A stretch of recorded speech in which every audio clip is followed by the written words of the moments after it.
Hello, everyone, and welcome to the next WeAreOne Sessions. My name is Nepo Josevic, and I am a certified senior executive coach at Nep Coaching Consulting. And as always, really happy to be here with you today as we continue this trajectory that we're on. So what are we doing for the current session? Well, in the last one, what we talked about was about ways to really find some acceptance and peace with difficult circumstances. It can be the ones that we're currently in or anyone, because this is so particularly important for being able to move forward in a positive manner, whatever you're choosing.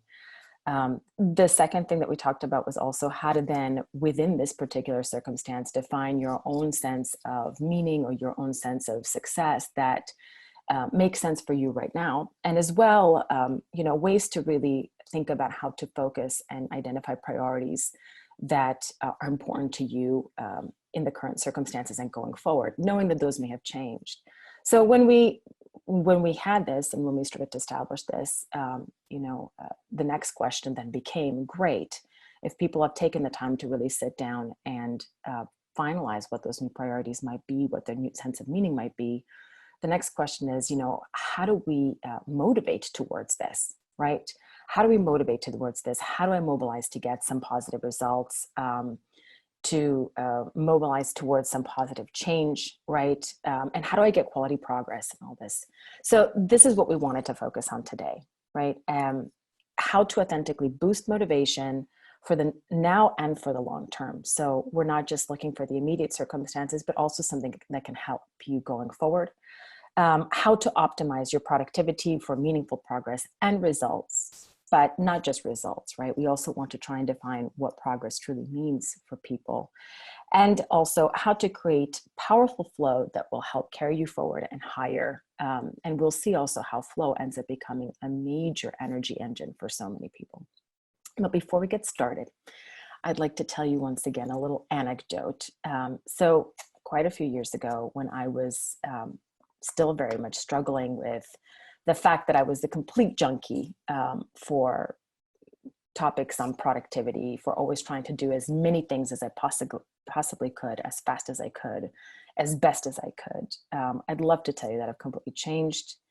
I've improved, but this was definitely a huge preoccupation for me growing up and well into my young adult years. And so what came out of that was the fact that thankfully I was able to achieve quite a number of things, but on the other hand, too, suffering from a great many stress-related issues, anxiety, physical symptoms, and burnout, what have you. And so the good part about this was that it forced me to have to reconsider how I was approaching my work, how I was approaching the sense of self-worth is based on productivity. And so I started to work on this, right? Anyway, still years later, after I could say I had improved somewhat, I had a typical day coming back from work. In this case, work was outside. Came back home, busy day. And one of the things that I like to do when I come home is change my clothes. This comes from my family. We like to do this, get comfy right away. And so I started to change my clothes. And then I realized in the bedroom that there was all this laundry lying around. So I thought, oh crap, I should probably take the laundry down. So as I was changing, I put a load of laundry under my arm and I said, let me go take that down as well. And then right in the middle of that, I ended up getting a phone call. And so I thought this was a really great moment to take a phone call. Took the phone call while holding the laundry and still in the process of changing, came downstairs. On the way to the laundry room, realized, wait, there was a lot of dishes in the sink. We should probably do the dishes as well. Still on the phone, holding laundry, trying to do dishes. And so my husband came downstairs and he said, wow, great productivity, babe, because I was standing in front of the sink washing dishes with still a load of laundry behind under my armpit on a phone call and had only clothes from the waist up. So pantless. So this is a moment when I realized maybe this whole like multitasking shtick isn't that fantastic. Not to mention the fact that I got so surprised when he came in because he sneaked up on me that I dropped the phone in the sink. And so this is really when I started to reconsider the fact that as much progress as I had been making over the years, it was really time to really meaningfully shift what is this concept of productivity, and how does it really work the best way? And one of the key answers to this is it depends on you. So let's get started. The first part of what we wanted to talk about then is motivation, how to authentically boost motivation for now in the long term. And so let's start with how to define motivation. Motivation is defined as our needs, our desires, our drives. And in that respect, motivation is all about wanting. It's about desiring, right? And so wanting is key because essentially it means when you're connecting to something that authentically inspires you, becomes obviously that much easier to motivate, right? Yet what happens to many of us, myself included, is that a lot of the to-dos that end up on our list are driven by obligation, are driven by pressure, or we don't really know why we've put these things on the list, other than either someone else is telling us it's important, or it's something we decided a while ago but have somehow disconnected from. So Dan Pink, wonderful researcher in the area of motivation, great book called Drive that I highly recommend of his, and he has some others.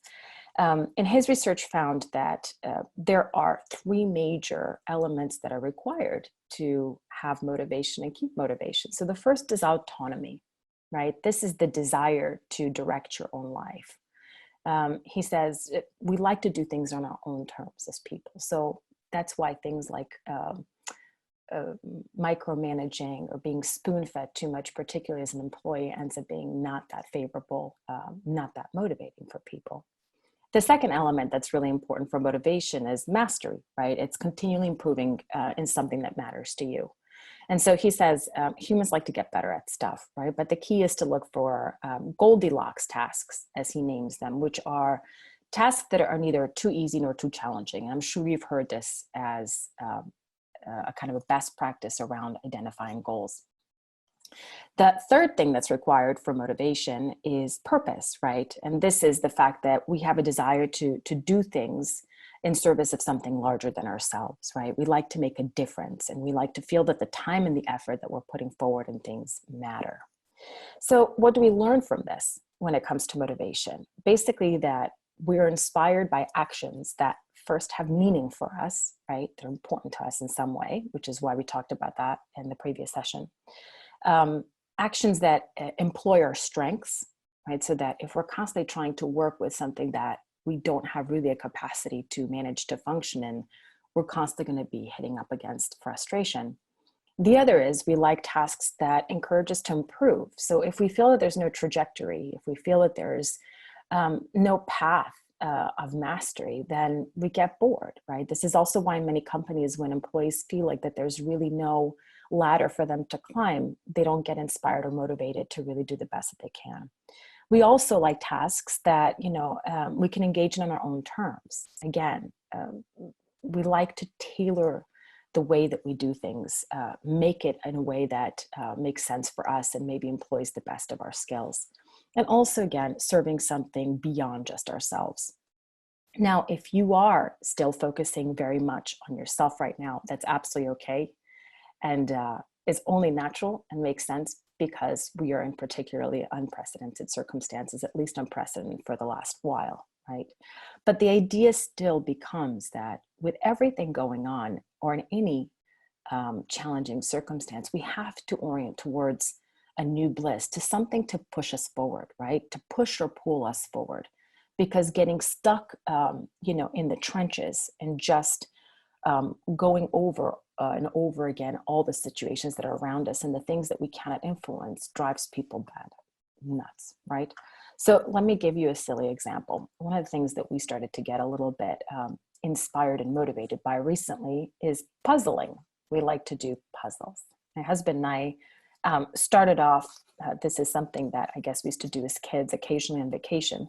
And so inspired by my sister who has been doing the same way, the same thing, we said, all right, let's drag out some puzzles and do them. And so we started off with, 1,000 pieces, but the ones where you can kind of easily distinguish things. And we had two that had been gifted to us a while ago, that were those really beautiful ones, but those really, really difficult ones to do where, there's like 78 shades of gray and 50 pieces fit together, but none of them is right. So we said, these are stupid. We're not doing these. We're just going to do the ones that, are decent. Well, 6 puzzles later, 5 puzzles later, we've decided we're going to go for the big one. This happened last weekend. It was like, yeah, we can do this. So we get into this difficult puzzle, can't even do the border. I mean, we screwed it up like 5 times, and I'm just getting demotivated because I'm like, I don't know. It all looks the same. It's so big. I don't think we can do this, right? And so then I actually, since this was right before this week's call, I thought, let me apply Dan Pink's stuff. And so I said, how can we, work to our strengths, to mastery? So I tried to really tap into kind of these little weird strategies we picked up in the first 5 puzzles. And I started to apply them there, and I went towards how to make it my own, right, too. So I thought, well, I'm tired, so what color stands out for me? So I picked yellow, and I started with the yellow pieces. And lo and behold, here we are, making it our own, really tapping into things that we had learned. And where does the whole purpose thing come through? Well, we figured out that literally this was the second to last puzzle left. And so if we abandoned this one, there was no more Vithio, there was no more games left unless we ordered more from Amazon, but our puzzling budget is on hold. So this was the purpose, we had to go forward. And so silly, stupid example, but the truth is we figured out in how one small game, something simple that most of you have gone through and have seen, how motivation, how learning ended up going, from nil to higher. And we are down now to the last 7 pieces. So I'll keep you posted. Anyway, back to the question at hand is, for you, the question is, what genuinely inspires you to act right now, right? The objective being to orient yourself towards things that you can influence and change. We keep bringing this up because if we keep banging our heads against things that we cannot influence, that only causes more frustration and stress. So orienting ourselves towards the things that we can influence and change that will create meaning for you and others, right? And start with you if others feels like too much right now. It can be about a momentary motivation or a long-term one, but the idea is simply to, again, engage and decide what is making sense for you right now. So how do you do this? Well, ask yourself a couple of questions and try and answer them in detail, or let them sit around in your head and let's see what springs up. One is, what are your natural wants these days beyond just the basic ones, right? Netflix, sleep, whatever. The second is, what inspires you to create, to change, to protect, to encourage? Even if you're feeling low motivation at times, low energy, see what is muddling inside there, right? What is mixing inside that may be getting planted in the garden, right, of inspirations. The third is, where does your energy and focus flow freely these days? You may find, again, as we said, that some tasks that you used to do easily before are complicated right now. Others are now simpler and easier. So where is that energy flowing to? What rewards work for you? Unfortunately, one of the things that we do often is just we focus on pushing ourselves and pressuring ourselves, but without really allowing us to enjoy some treats and things after that. So we're going to talk a little bit more about how to do that. And then, coming from the last session from Elizabeth Gilbert about the shit sandwich, this refers to these unpleasant things that come along with a task that need to get done if you really want to accomplish the bigger picture of something you truly desire. You still have to go along and deal with these unpleasant tasks. So the question is, what shit sandwich do you choose, right? Do you order? A couple of other things that can help you with motivation, right, is, again, keep motivating towards how you want to feel, not just what you want to achieve. Because the idea is to enjoy in the doing, not just in the accomplishing and the completing. And if we are just ticking off boxes, we can very easily lose a sense of connection, inspiration to the whole point, to why we're doing this in the first place. Remember, again, then, to ask yourself why. Right? Why are these priorities for you? Who set them? Sense check them against what your new sense or new vision of success and progress are. Shift from, again, this way of speaking, as we had mentioned before a bit, shift from this I have to, I must, to I choose to, or I want to, particularly with tasks, even tasks that maybe you don't particularly love. We had the example of Monica's windows, you know, instead of saying, I have to wash the windows, saying, I choose to wash the windows, because as a result, she was then able to really enjoy not just the act of doing that, but the result in a whole different way, right? So when we work from a place of obligation, when we interpret life from a place of obligation and pressure, then that is how we experience it. Throw out the rule book. That's another thing, you know, really I encourage you folks to look for ways to do things on your own terms. Forget about how other people do it. Forget about, you know, those voices in our heads that say, you've got to do this way because it's always been done because X person has said it. Figure out ways to do things more on your own terms that can make it lighter for you, easier for you, more fun for you, etc. As well, the question always comes, you know, who and what is holding you back in terms of motivation? Then limit and eliminate them. And when we're talking about motivation in general, you know, things like limiting beliefs can hurt it. Destructive emotional trends or loops can hurt it. Negative influences, energy drains. Try and take a look and see what are those things that are around that you can affect, that you can change, that may be sapping your motivation. As well, in that sense, you know, reconnect with the wins. Sometimes when we're low in motivation, it feels like we'll never get anything done again. And so it's really helpful to think about the times that you have pulled through, that you have figured something out, that you had recovered from a motivation low. And so in that case, celebrate the wins that you have, as we said before. You know, treat yourself in a nice way. We may be locked in four walls, so to speak, but there are ways that we can allow ourselves to rest, to enjoy, to have fun, to disconnect. And as always, just like we're saying, to limit negative influences, you know, then expand on and search and connect to people and resources that can actually keep you motivated. Is that a blog or a podcast? Is there a friend or a loved one who connects and keeps you going? Are there initiatives out there that are inspiring you? Is it your music or music in general? Exercise, whatever it may be that keeps that motivation up. And also when it comes to lows, we say, you know, allow for motivation lows, particularly moments like this. It's only normal and it's only human. Allow for them, but don't take them too seriously. Just take a break. So that's what we had on motivation. Let's take a look now at the second part, which is really how to optimize your productivity for meaningful progress and results. And meaningful means whatever you decide it to be, right? So if we define progress, progress is moving towards a desired result, right? Desired state or desired result. And we say progress is a work in progress in the sense that, you know, sometimes we mobilize so much to advance in something, to develop in something, and then we get sort of surprised when it's not a linear process, when it takes longer, when it has setbacks. So part of this is just accepting that the natural order of progress is that it's shifting. It's got its highs and lows, and that's completely normal. If we define productivity, we define as achieving efficiency and effectiveness in fulfilling a desired objective or desired objectives. Effectiveness in this case is how well you fulfill the objective that you've set for yourself, and efficiency is doing it with the least resources, energy, time possible. Efficiency isn't always best, right? Sometimes you need to put in more time, more effort to get a more effective result, but it's definitely something to keep in mind when it comes to productivity. Because on the other hand, you don't want to be spending too much time doing tasks that at the end don't benefit you. So things to keep in mind about productivity. It's continuous, it's not absolute, just like progress, right? You're more productive some days than others.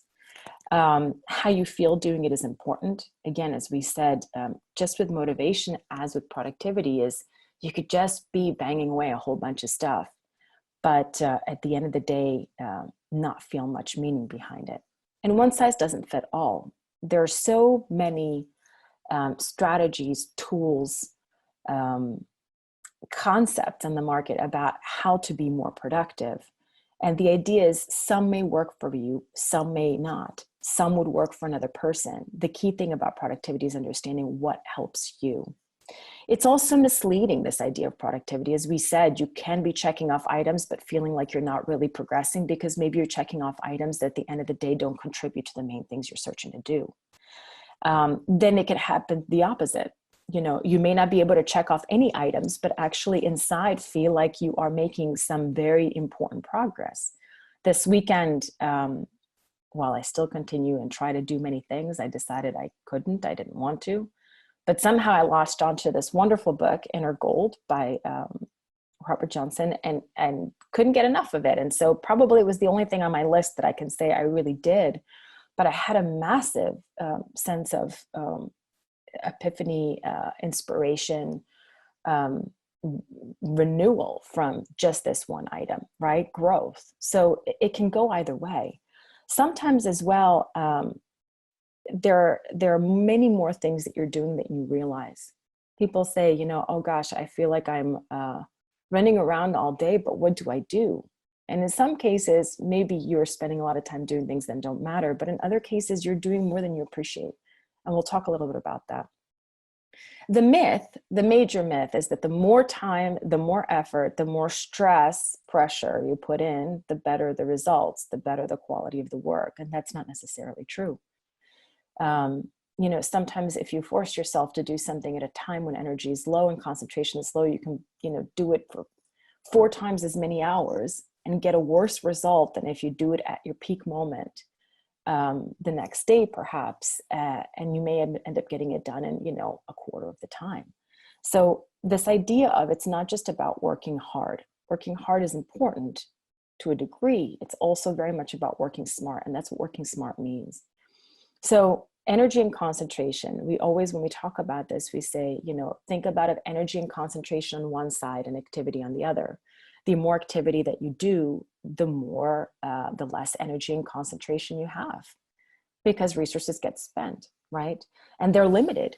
They're limited for a good reason, right? Because deep progress requires resources, requires energy and focus. And we're not supposed to be robots with unlimited resources to give. That means that when we say yes to something, we have to say no to other things. And that is a choice that if one is really searching for quality productivity, for quality growth, that's a choice one needs to be able to make. It's a tough one. And we often see people saying, you know, I'm so excited and so inspired by so many things, I want to do it all. But the problem with that is then we end up doing a little bit of everything and not actually getting any meaningful progress, change, growth in any one area. So this is when we say sometimes we have to decide, you know, what are our priorities? What are our priorities? And that means that I will either not do certain things or I will just be okay with doing less of them. So structures like tools, apps, lists, etc., help us track and learn. They help us pivot and adjust our productivity, and they're valuable for that. However, if you just lean on those, it's not sufficient, right? It's also important to have and check in with this kind of internal clarity around the growth that you're having. And so the idea is, you know, having these sort of qualitative check-ins and also having ways of, you know, lists and calendars, et cetera, things that help take information out of your head, clear up space, but then as well, make it that much more easier to act on those things. Those are very quality and important as well. So our model when it comes to productivity has 4 major areas. The first is organization. Organization simply means in our world being able to capture everything that lies in your universe of responsibilities. And this is really important because a lot of the time when people come to us with difficulties around productivity, what we find is that they are only focusing on things they want to get done, and they're not taking into account all the other responsibilities, regular tasks and obligations they have, and they expend energy, time, and effort in doing. And so when these are unaccounted for, it's very hard for us to find ways to optimize their productivity with everything going on. So organization is about really getting a full and detailed scope of everything that you have to do, right, in any one moment. Prioritization is then within that universe, finding ways to, you know, prioritize. And that means having clear criteria. And again, we keep saying the why of why you choose one project or one subtask as more important than another. Productivity is the third area of this entire model of ours. And this is where we're really talking about the tools that help, right? Tools that help you, and we're going to go through some of them, really get the most out of the time and energy that you have. And measurement is, again, as we said, it's about checking in. It's qualitative and quantitative check-ins to see how are you progressing. And it's important to have both, right? This doesn't mean that one has to have a huge experimental setup, tracking progress on a regular basis, but having a few ways to see, both through numbers, but also through simple talks with yourself or with a coach or with whomever, a friend, of where things stand, is the most powerful. So the question then when it comes to productivity is, what progress is truly relevant and meaningful for you right now? And in that respect, the objective is to keep moving forward in positive ways that bring you a sense of meaning, fulfillment, and joy right now. And these are not just words. The idea is, again, each person has to define for what that means right now and really, really start to challenge the pressures that don't need to be there, because there are plenty of pressures that have to be there whether we like it or not. And so the idea is to eliminate the ones that don't. Alan Watts, wonderful philosopher, said, hurrying and delaying are alike ways of trying to resist the present. And so when we're constantly rushing, and you've heard me talk about this, especially from the first part in the morning, not only does this greatly increase our stress hormones, thereby making it much more difficult to relax throughout the day, but it also it causes more mistakes, causes more confusion, and prevents us being able to actually enjoy what we're doing. On the other hand, delaying, constantly procrastinating, avoiding the things that are the most important causes us all sorts of strife and stress as well, because these things then grow in our heads and they prevent us from being able to enjoy the present moment. So I thought his quote was particularly apt here. What can you do in that respect to optimize your productivity? As we said, get real about those priorities. Get real, write them down, and say no to stuff. Again, this is so hard, but once you get started, it gets a lot easier, and it becomes sometimes even fun. Understand how you work. We keep saying this is not a one-size-fits-all, which means that, each person has preferences, has blocks around energy and concentration. I'm a morning person. I can do most of my more detailed tasks in the morning, but creative tasks I tend to do more in the afternoons. Past a certain hour, I can't work anymore, though I may get ideas in the middle of the night, right? If I want to do something creative, it's better to take a walk than just stare in front of a screen. That's how I work, right? There are other people who need particular things in nutrition. We all do, in fact, but maybe they have certain things they've seen that work for them. So understanding particularly when concentration and energy are at a low or a high for you, what saps it, what encourages it, all these things will help you understand how to build a life to the degree that you can, build your day-to-day in the way that you can, that can work for you in the most powerful way possible, right? Other things, again, as always, identify people, tools that can help you with productivity, structures, influences, but there are three here that can help almost anyone. The first is the 80-20 rule. And in this respect, we're talking about the idea that 80% of the things that many of us are doing on average only contribute about 20% to the effectiveness of the results that we're looking for. And yet there's this 20% of work that we're doing that actually contributes 80% of the results and effectiveness that we're searching for. And so this is key here. The idea then is to ask oneself, what is this glorious 20% that is so powerful and impactful for what I'm looking to get done? And how do I expand that to more than 20%, right? How do I spend most of my time doing the stuff that actually is the most effective and impactful? You'll see this often in entrepreneurs, for example, who may spend 80% of their time, creating a new website, but, complaining that they're not getting clients. And then they find that, when they spend those few 20% going to an event or picking up the phone or connecting with people, suddenly that's what gets them the new opportunities. And so the idea for them is less time designing things in the back end, more time connecting with folks, for example.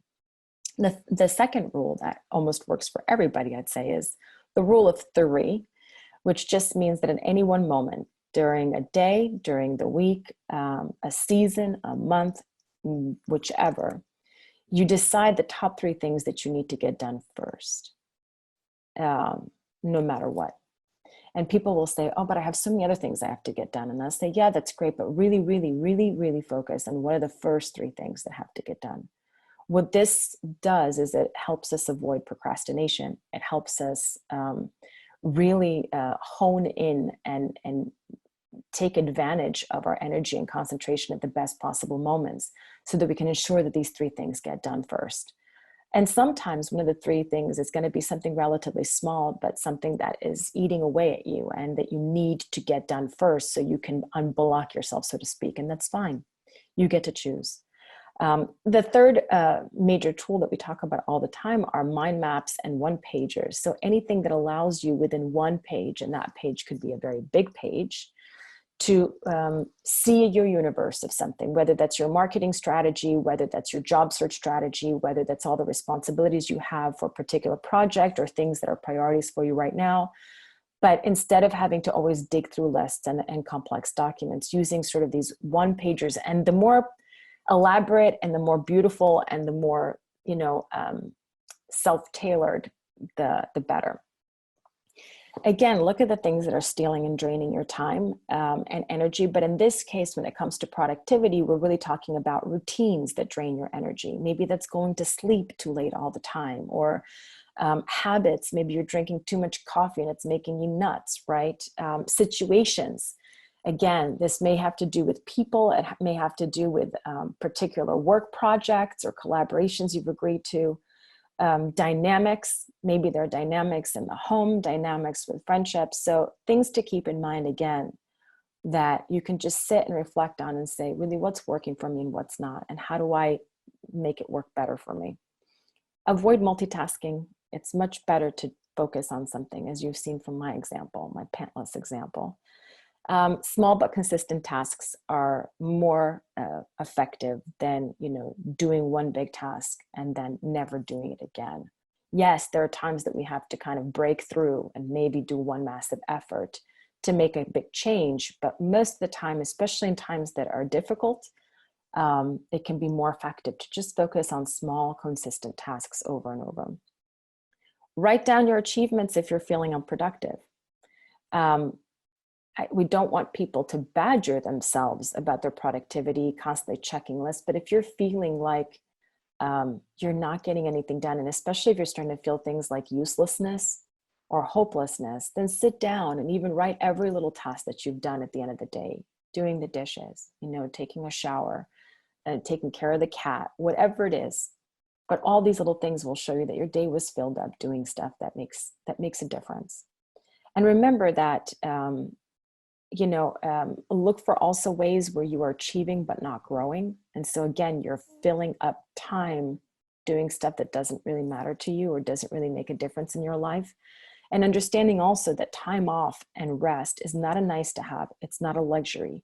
It's actually the other half of productivity, right? This is when we recharge our batteries. This is when we get a new concept of things. This is when we process stuff subconsciously. So it's absolutely critical. It's not the nice to have additional auxiliary activity.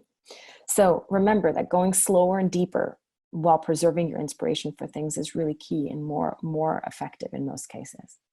Let's now go to our last one, which is really how to create powerful flow that pulls you forward and pulls you up.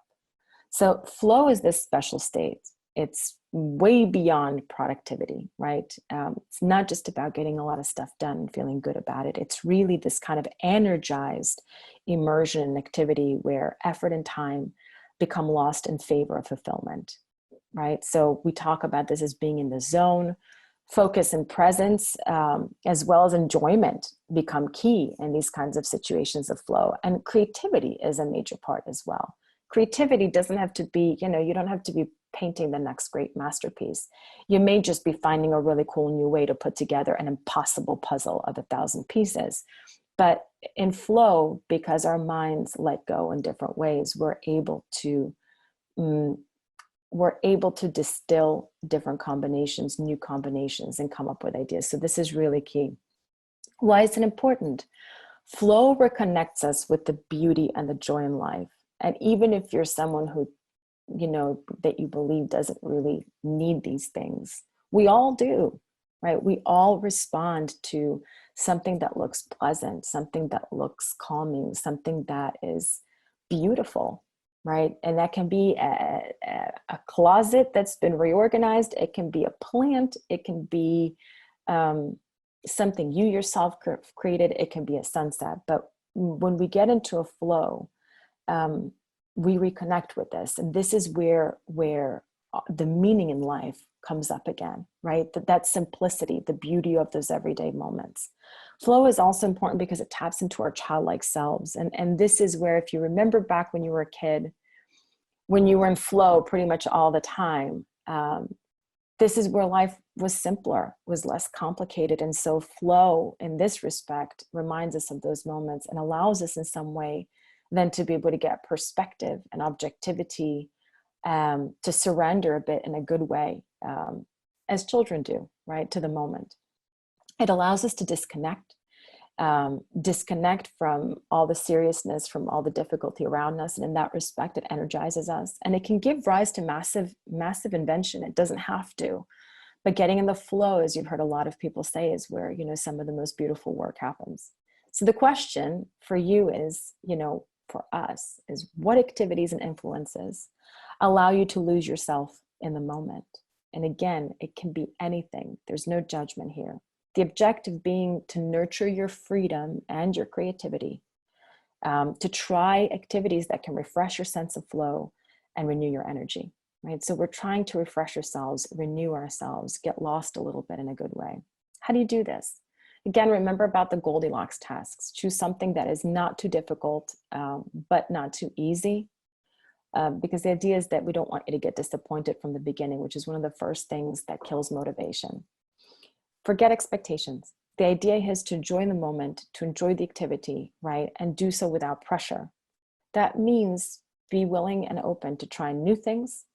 Also be willing to, bring back some old things that maybe were interesting for you before, like we talked about in our sessions on joy and fun. But give things a chance. Don't expect that because you start something, it's going to be glorious from the beginning. Just give it a chance and see where things go with very low expectations. Also give yourself time without interruptions.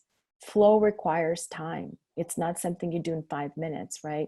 And so look for ways. I'm a real big advocate these days of put away your phone, right? Put away your screens. It's important for us to be here for work, for inspiration, for all kinds of things, but then have moments when you put that phone away and just be in the present moment. And we'll talk more about that next week when we talk about mindfulness.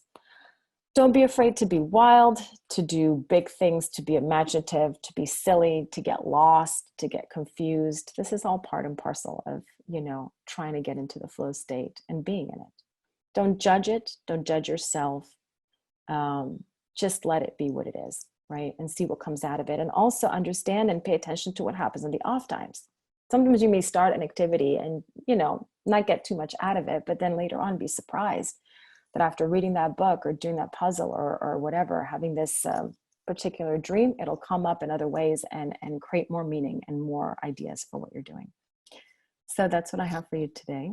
Now, I'd love to hear your thoughts on this. And maybe we can resuscitate some of our questions, which is what genuinely inspires you to act? So what's motivating you these days? What progress is relevant for you these days? Some people are more ambitious than others, but for you, what is meaningful progress? And what activities and influences allow you to get into this kind of lost in the moment flow state? Let me know.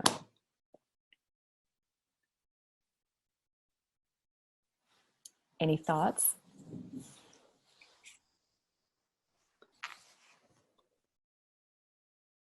Someone wants to start. Well, for me, it's more about, for example, because I have high expectations, usually, but at the same time, I remind myself that it's okay to fail, Yeah. And at the same time, learn something from the failure, right? And I have something like I wrote it on my wall just to remind myself every day, and it's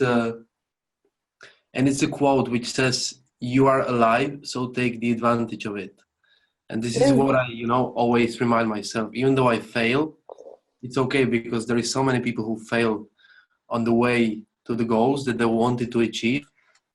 And the other thing is that I always remind myself why I actually started this journey, right? So it's also very helpful because I think in this social media world, a lot of people tend to forget on the way why they actually started. So this is what I do actually.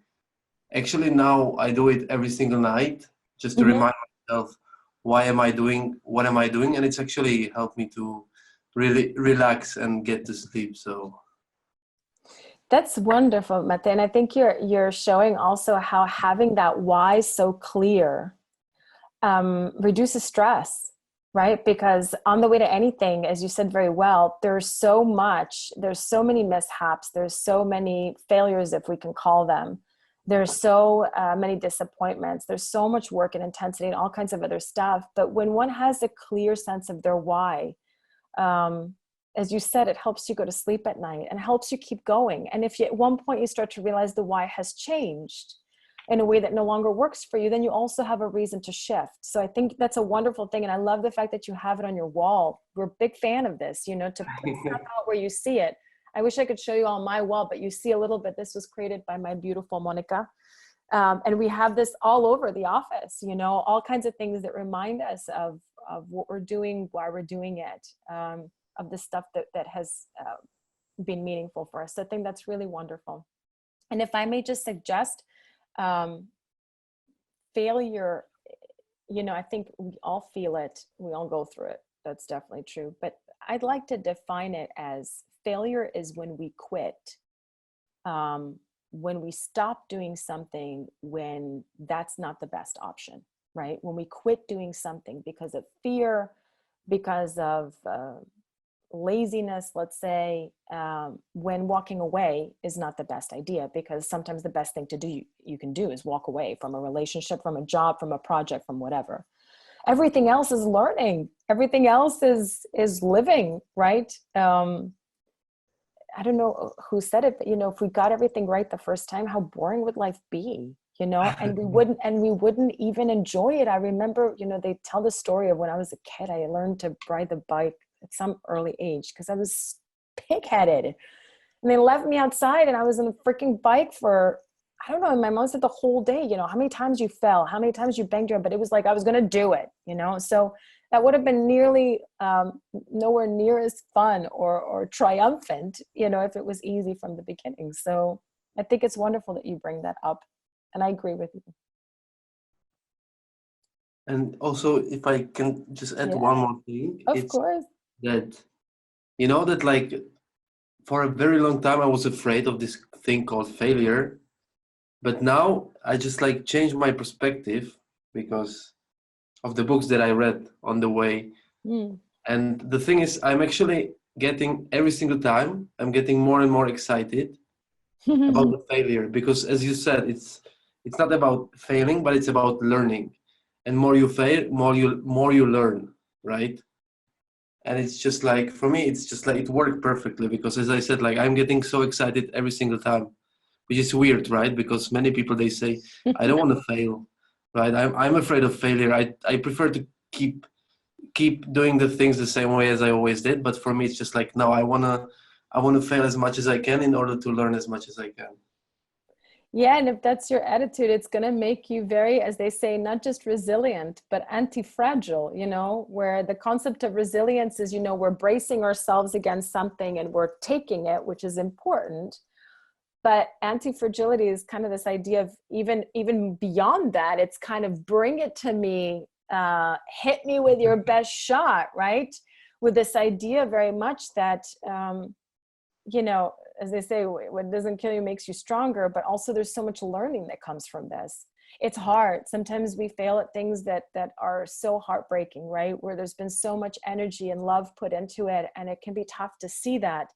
But then especially in those moments, it's not about not having the moment of feeling down or disappointed, but not having that be the last feeling, right? Getting at some point to, after that, to say, all right, so what did we learn, right, from this? So I think that's wonderful. You can only go up with that, you know? Thank you. Thank you. Any other questions? Any other thoughts, struggles?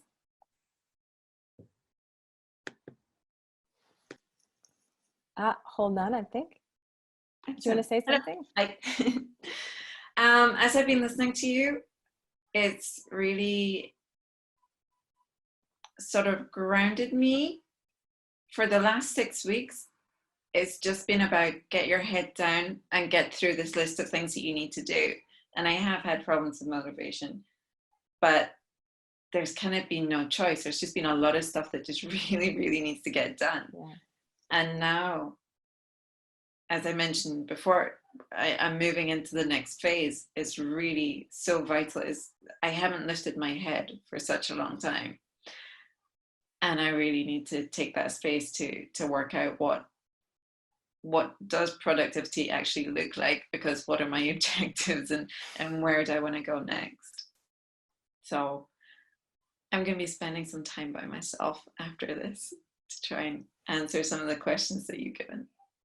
No, and you know, I think what you bring up is so important, Julia, because not just in these calls, but I think in general, when we work, and you know, we've talked a lot about these things, it's not about idealizing. The reality, as you said very much, is that a lot of people have to spend time and energy in very tough decisions these days doing stuff they do not want to do, right? And that's the reality. And even those who are spared from that in a grander scale are feeling low motivation. So of course, if you've had to spend, you know, a month and a half making tough calls, again, like a lot of folks, and really working to make the best ones you can, that's going to take its toll on motivation and energy. What happens with all of us, myself included, is sometimes that we're so in the intensity of doing so many things that when we finally get to a place where we can choose now it's no longer crunch period. Now it's no longer crazy moment, right?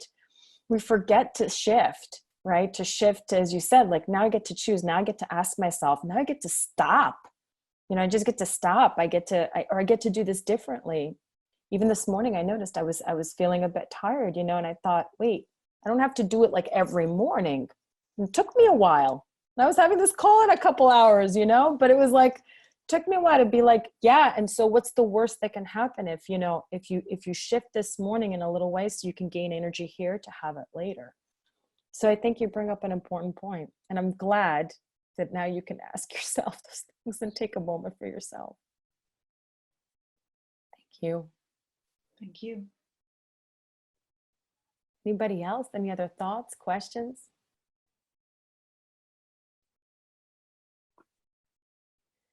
Maybe I can share with you one of the things that came up in some of the other calls. One person said, and I thought this was really important. She said, you know, I feel like I have these two types of tasks these days, similar to what we were just saying, you know, the ones that are draining me, but I have to do, versus the ones that really enrich me, but you know, but I don't have that much time for. And so what's happening often is that if I take the time to do the enriching things, I don't want to do any of the other ones, right? My motivation starts to soar. I'm enjoying myself. So it's like, you know, for some people, like, you know, gardening, and then I have to do this other stuff. But, you know, then if I do all the ones that, you know, I have to get done that are draining me, how do I, you know, then I just become so empty. I don't know how to move forward. And so this brought us back. I thought this was really interesting because it's a little bit to what you were just saying, in the sense that this idea of understanding that the tasks that energize you are not nice to haves. They are not gifts that we give ourselves. They are not, you know, so to speak, spiritual candy. They're necessary, right? They are the other balance of the scale. And so she brought up something that I think is also, I've noticed myself struggle with, which is, why is it that we believe that all the hardest and, most draining things have to come before our own health. Now, there are times when there's urgency. There's time when there is, we talk about priorities. It's about what's urgent, what's important, what's impactful. And there are times that we just have to go along with it. But then the question is, why in all other moments we prioritize all of these things over stuff that is meaningful to us, over stuff that gives us energy, gives us hope, gives us motivation. And so this idea was, exercising that muscle of saying, I'm going to change that balance, right? It's not 95% the stuff that drains me, and then 5 if I get lucky. It's putting that time into the schedule and actually understanding to listening to our bodies earlier about when we're feeling that drain. But it's a situation that we're all dealing with, particularly when we're in crunch moments. And this idea also of distinguishing when it's a crunch moment, when you really have to push, versus having a crunch moment be kind of your everyday life and really have that conscientiousness. So I think what you just mentioned, Julia, was very much in that line too. Any other thoughts, questions? So what we're going to do next week is we're going to, again, we try to do kind of a couple of sessions with some more power punching stuff, and then we lighten up. And next week we're going to lighten up again, and we're going to talk about some practices for how to build more ease, how to build more serenity, and how to just relax oneself during this in the best way possible. So I hope to see you there. And in the meantime, have a wonderful week. Bye, everybody.